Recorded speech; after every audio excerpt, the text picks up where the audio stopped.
Waheguru Ji Ka Khalsa, Waheguru Ji Ki Fateh. Welcome to a very special show on Sikh channel today. One would talk about talent and how we can use that talent. So today we have a special guest on our show, Sukhjit Kaur Khalsa, who tackled racism in a very different way by going onto mainstream media of Australia's Got Talent and speaking about her feelings live on TV to spread her word across Australia. So first of all, let's welcome our guest, Sukhjit Kaur Khalsa. Waheguru Ji Ka Khalsa, Waheguru Ji Ki Fateh. Benji, it's awesome to have you on the show today, and thank you for coming all the way from Australia to the Sikh channel here in Birmingham. So first of all, welcome to the studios. Oh, thank you so much for having me. It's an honour. That's not a problem. I heard it was quite a journey for you on the plane. 2 days. The reason I made the tour into other cities was because for us in Australia, going from Canada to New York or to the UK is like nothing. And that's why I was like, oh, might as well do it. And you guys are like, oh no, New York's pretty far from here. And I'm like, nah, it's just around the corner compared to flying 2 days to get to you. Yeah, so you must have been quite jet lagged when you got here. I was in denial, and I was just like, oh no, I'm fine, I'm strong. Look, my strong, to quote Just Rain. And then next minute, I'm just like, oh, I'm so buggered, and it's just, I'm so tired. But it's good. It's a good type of tired because you know you're doing something that you love doing, and everyone's supporting you, and people are believing in you, and that's such a special thing. Yeah, definitely. Obviously, you've had quite a jam-packed tour being in the UK, and you're going to be heading over to New York, which we'll talk about later. But just to start off, tell us a little bit about yourself, from your childhood experiences to why you're doing what you're doing right now. So I grew up in Perth, Western Australia, and West Side represent. And I've got an older sister, I've got an older brother, and I grew up in a pretty fully Sikh family, and they gave me all the tools and the foundation to do what I am doing today. And I guess I just express it in a different way. And Australia is interesting because this is the first time coming to the UK and actually seeing maybe our future as Australia with the generations of Sikhs that are actually living here, and seeing, growing up in a school where there was no other Sikh kids to kind of, butt arms with and be like, oh, yeah, you and me, we get each other. I think that's sometimes a blessing because I also had to toughen up. Sometimes, as a kid, you do want to just hang out with people that are the same as you. Even not as a kid, even as Sikhs, sometimes we just want to hang out with the same people like us. We think the same way. But I think that's dangerous because you need to step out of that comfort zone and actually, live with society. I think that's what the Guru's taught us, not to go off into the woods and just, not be seen for days, but also, actually live with society. And so why do you feel that tackling racism was your duty whilst you were at school, or? I feel that if you are a minority and if you are the, unfortunately the token brown girl or the token Sikh girl in that school, of course it's your duty.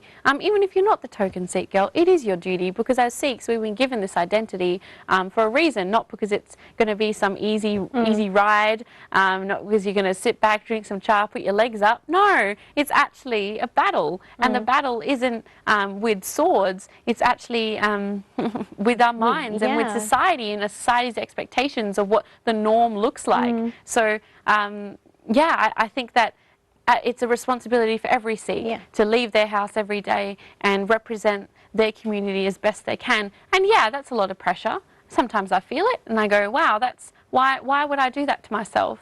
And I'm like, well, I do it because of my gurus, and I think they would want that for us. And I'm not saying that when it comes to prachar, I don't consider myself a pracharak because I'm not knowledgeable. I'm just growing and I'm learning all these things through my experiences and through what I read.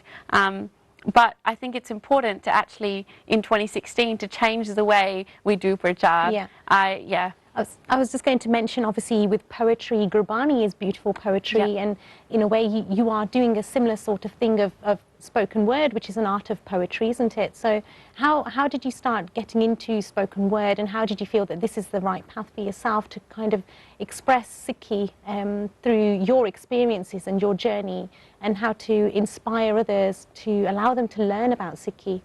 Absolutely. So when I grew up, doing Keithan from like the age of 4, my hand couldn't even reach the other side of the budger, and I had to like get help for that. Yeah. And I reading Gurbani from a young age and actually learning Keithan. Actually, I think honestly, I think in this moment right now has made me realize that that's where the root and that's where the seed got planted, and that's where my love for literature and studying Shakespeare and actually analysing plays and actually.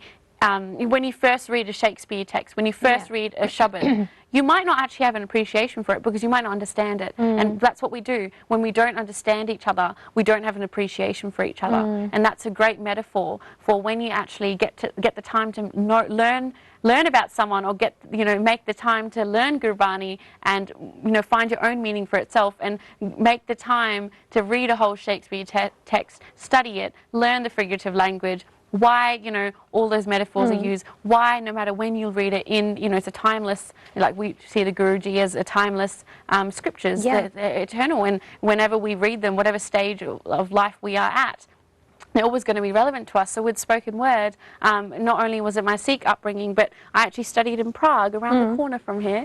And I learnt that spoken word was something that maybe merges both the arts and my advocacy background and social justice fight, which also comes from Sikhi. Yeah. Sometimes we forget that the saint-soldier mentality, if we forget about the soldier, we forget about, the fighter within us, especially as cause, that we've got that within us too. And we can handle it, and we can, protect a family as well. Yeah, so spoken word, you can say it focuses on the aesthetics of word play, and it's recited out loud.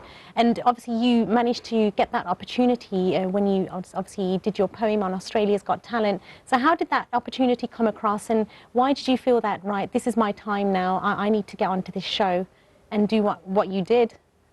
I feel that Australia's Got Talent, at the time I didn't realise it, but I think after the show ended, I realised that all the experiences I've had in life so far, whether there be struggles, whether there be standing up to my bullies, whether there be, creating Sikh awareness in Australian society, I think they all led up to that moment, and that was my moment to actually let not only Australia know, but the world know not only what spoken word is and how it's actually not a very modern sort of art form. It's been around for, Indigenous cultures use a form of storytelling to portray their ideas and their thoughts and their feelings.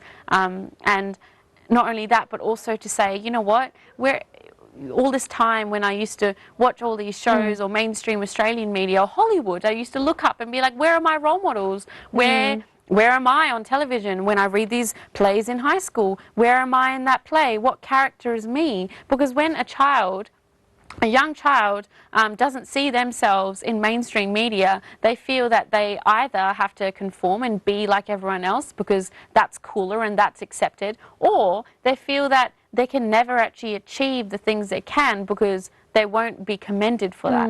And I think that was really important to actually be like, well, no one else is stepping up to the plate and going on a very commercial show. Yeah. People would have a laugh at me going, what are you doing going on that show? Generally, you look at any sort of popular TV shows now, and they have the Raj and they have the curry eater and they have the arranged marriage sort of dialogue and the narrative. But where's the narrative about what created this identity, or the Sikh narrative? Where is that on television? And if we are the 5th largest religion in the world, then why on earth aren't we equally represented across the globe? Exactly. Just perfect example is Harjit Singh, the schoolboy in Australia who was on a bus. I think many people saw the YouTube video. It went viral. About the hate crime he was facing by school kids in his own class. And you mentioned last night to me that you have done a collaboration with him. Yeah, absolutely. It's going to be, it's actually going to be released right now. It should be already released by now. I found out about Harjit Singh. My actually real brother's name is Harjit Singh too. Okay. So it was like a bit of a, oh man, it's like, just like we see each other as brothers and sisters. I said, my goodness, this 12-year-old or 13-year-old boy is on a very, a widely spread news channel, very popular news channel in Australia. And there's the first time that a news channel like that has actually shed light on such an important issue for us Sikhs or for any minority in Australia. Unfortunately, everyone tells our stories for us. And this was the first time that someone stepped up and had the courage to actually go to media and say, you know what, this happened to me. I'm a victim of a hate crime, and yes, a hate crime is a prejudice motivated crime, whether, you know, you be of a different race or gender or culture or ethnicity, or disability, you have to be treated. What does our gurus say? They say, you know, we all must be treated equally. And as Sikhs, we aren't just fighting for us. We're fighting for society. And we're saying, no, just because I didn't, you know, just because, you know, I survived this incident doesn't mean that someone else actually might get shot because of this. And I personally do not want Australia, and I'm sure you do too with your own country, where you don't want to turn you don't want to start talking about these issues or shedding light on these issues when there's fatalities, when there's deaths, when there's statistics. I want to start talking about these things before those incidents happen. So when I found out about Harjit Singh, I immediately got on the phone, got in contact with his family, and I pleaded to his family. I said, please, can we please turn something like this, which is a negative incident, into a positive, creative, collaborative effort. And to be honest, I know the videos going to be up, and I'm quite proud of it. But I honestly think that the process of working with him and working with his family was so rewarding and so special to merge. It was the first time I merged my Sikh world and my performing arts world together, and to see, you know, my, you know, videographer and sound people who are from, you know, Anglo backgrounds, you know, communicating with Harjit Singh's family and working together was so special for me, because that just shows that we can do this. Yeah. Because obviously the hate crime hit commercial TV, didn't it? Absolutely. In Australia. So it was a big thing. And I think mentally as well, for such a young boy, he needed that support. And, you know, I don't want, sorry to interrupt you, but I don't want kids like him, or any kid around the world, whether you're Sikh or not, to actually grow up thinking that now I'm a victim. No, yes, of course, all the things that I talk about on Australia's Got Talent, all the stuff I am all about is actually shedding light on these issues. But it doesn't just stop there. It's not just about saying, oh, look at me, I'm a victim, I'm so upset about this. But actually, what am I going to do about it? I'm going to create something. I'm going to create poetry, or with Harjit Singh, I'm going to create a rap, because I think that was a great genre to use, and to use something like conscious hip-hop, which actually does talk about social justice issues and not just what, you know, Punjabi parents think we're listening to, and actually saying, you know what, there is a way to keep your identity. And just talking to him, and the other day he goes to me, oh, Didi, you know, now that this project's over, can we do more? Wow. Like, and he was so excited. He's never done anything like this. He stepped out of his comfort zone. He's seen that, hey, if I didn't go through what I went through, which is exactly the same with me, if I didn't go through what I went through, if you didn't go through what you went through, all the struggles, you wouldn't be here today. And actually more of a lioness and more of a brave soldier to face the world.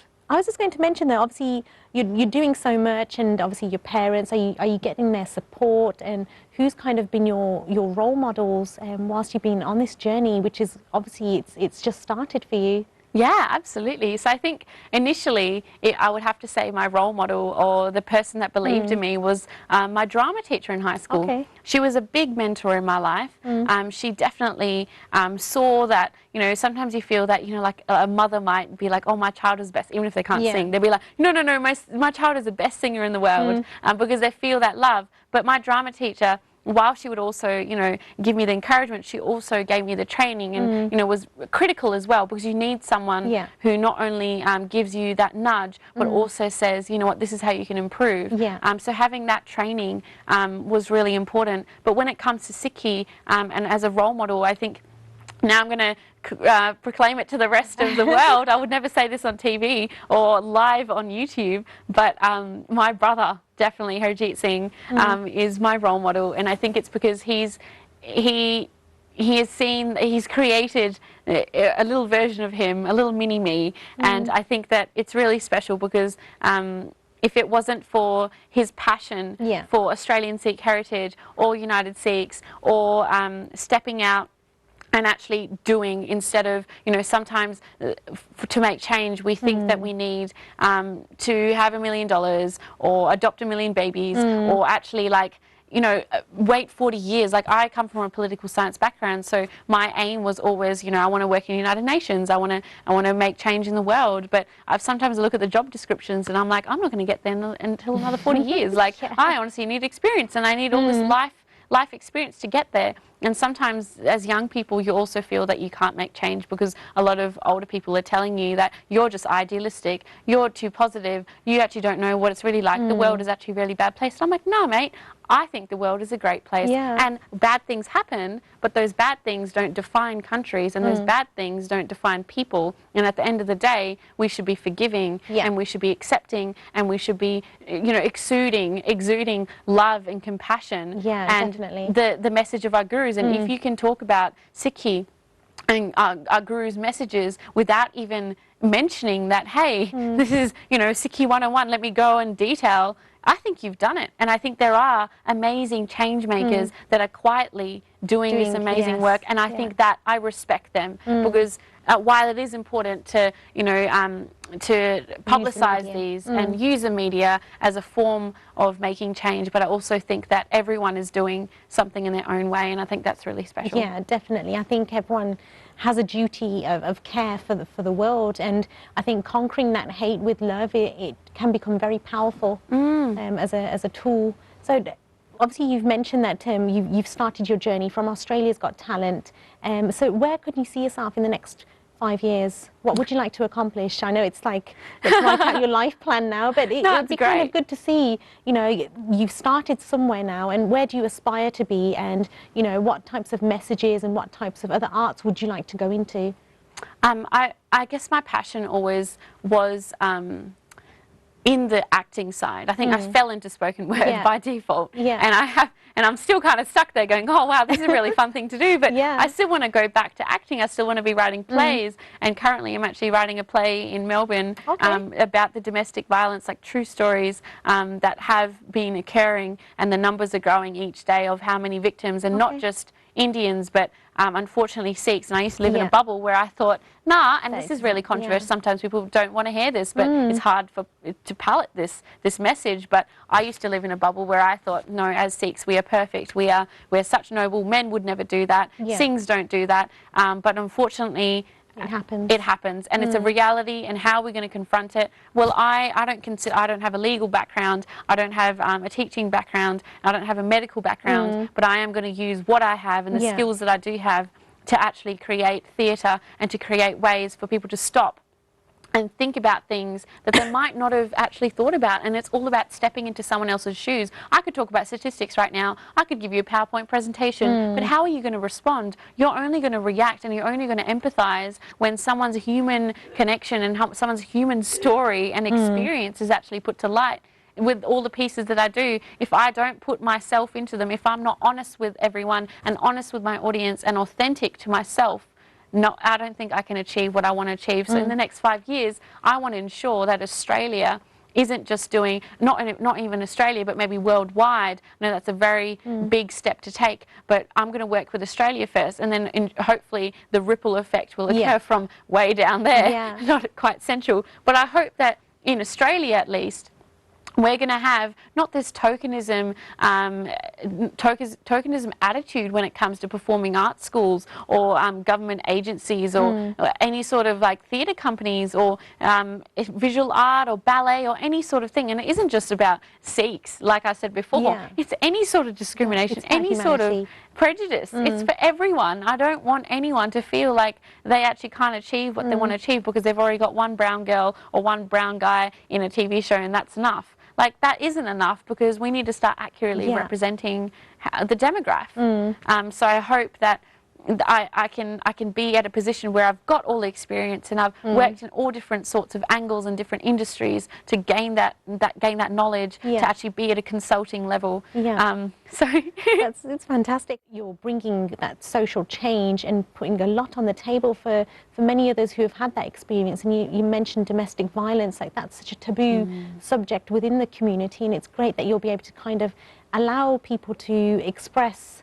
their journeys and their experiences, and obviously if they've been through something like that, that they can actually talk about it. Yeah, and if they can't talk about it, and if, you know, women are in situations where, let's say, their passport's been taken away, they have no money, they have literally are in survival mode.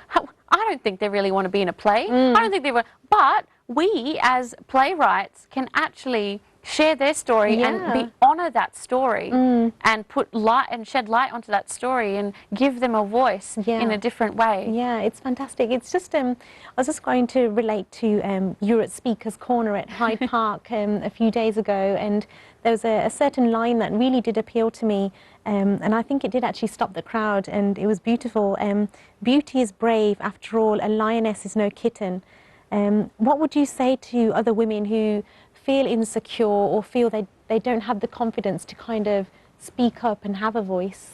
I feel that as much as I want to sit here and I want to say you're worth something, you have the power, you are a lioness, I also want to say that you need to start having those conversations with yourself in the mirror. I firmly believe that the only way that I became strong was I prioritized my self-confidence and my body image, number one. And that was a big, as growing up as a hairy girl in Australia, I definitely prioritized that. And that was such a big deal in my life. But now that, you know, now that I'm moving on to other things and I've got room in my brain to actually focus on helping other people, which I hope that everyone can do. So sometimes, you know, when you've gone through an experience, I want people to actually not just forget. Sometimes I do this. I go, oh, what's so wrong with hairy legs? They're so normal. Yeah. But I forget what it was like when I was going through that. Yeah. And sometimes we do forget whether you are a migrant or whether you, whatever sort of migrant experiences you've had, you need to remember what it was like. So what I would like to say to my fellow Kaurs or my fellow sisters around the world is that, you know, whatever you feel judged for, whatever you feel society is putting pressure on you for, or, you know, whatever you put pressure on yourself for, when you look at the mirror and you see all the negative things, I want you to start thinking to try to unlearn the way society has taught you to view yourself, and actually see yourself how other people see you, because other people, I can guarantee, see you in such a beautiful, exuberant, lioness light. And if you, and the thing is, a lot of young people don't realize that the more vibrant and the more you are, the more people gravitate towards that. People gravitate towards the light. People gravitate towards honesty. And it's fine to put your hand up and say, you know what, I'm not okay. You know what, I actually don't feel good today and I don't feel good about myself, but I'm going to have this cry, and then I'm going to know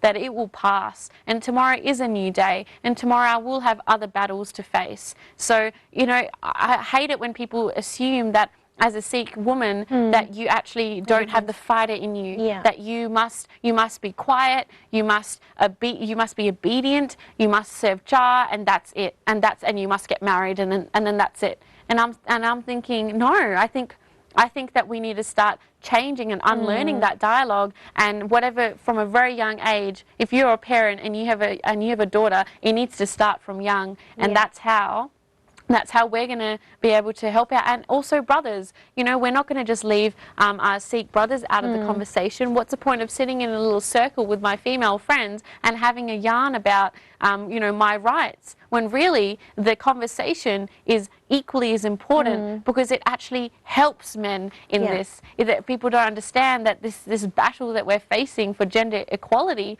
isn't just going to benefit us as females, it's going to benefit you as males. So you need to, next time you're in a group situation and someone makes a very derogatory joke towards women, you need to actually step up and be that Singh and be that lion and say, you know what, I don't agree with that, I'm not going to laugh along. And if you lead by example, that's the only form of leadership that I practice. I don't have the theories, I don't have the legitimacy, but I feel like if I can go out there and practice the things that I preach, I think that's how people will open their eyes and be like, you know what, I can do that too. Fantastic. So thank you so much. You go, girl. I'm loving the core power in this room right now. I can feel it. It's awesome. It's been great to obviously meet you, and we're hoping that you'll be back here soon after your tour in New York. So I just wanted you to obviously tell the viewers about how they can find out more about you through your social media, and if people are listening, how to get in touch with you. Absolutely. I would love, you know, I always tell everyone after every show that you should definitely contact me. If you have any complaints, if you have any thoughts, if you have any feedback, I'd love to hear that. I've got a Facebook page. My name is Sukhjit, Sukhjit. And if you type that in, you'll see a little photo with my hair, and you'll be able to contact me and follow. I've always announced where I'm going to be performing. So I'll be heading to New York after this UK trip, and then I'll be heading to Toronto. And I can't wait to see. And if you ever want to meet up, if you ever want to share some poetry, or I don't know, share your creative ideas, I'd love to collaborate, because that's what this tour for me was all about. It was, you know, all this performing stuff is a bonus, but to be honest, I just wanted to meet other Sikh artists and other Sikh activists and cause like yourself, who give you hope and inspire me to actually continue on this fight. Fantastic. So thank you so much for having me. No, that's not a problem. I was just going to, again, the viewers, obviously, check out Sukhjit's talent. Obviously, he just Googles Australia's Got Talent, you'll be there. But again, let's end this show with beauty is brave after all. A lioness is no kitten. Do you know this? Do you know this song for it? Do you want to sing it with me? We could try. Let's sing it. The show. Yeah, we can sing it together. So all you have to do is go. After all, a lioness is a lioness, not a kitten. And my mane will remain my hair. Waiguru Ji Ka Khalsa, Waiguru Ji Ki Fateh.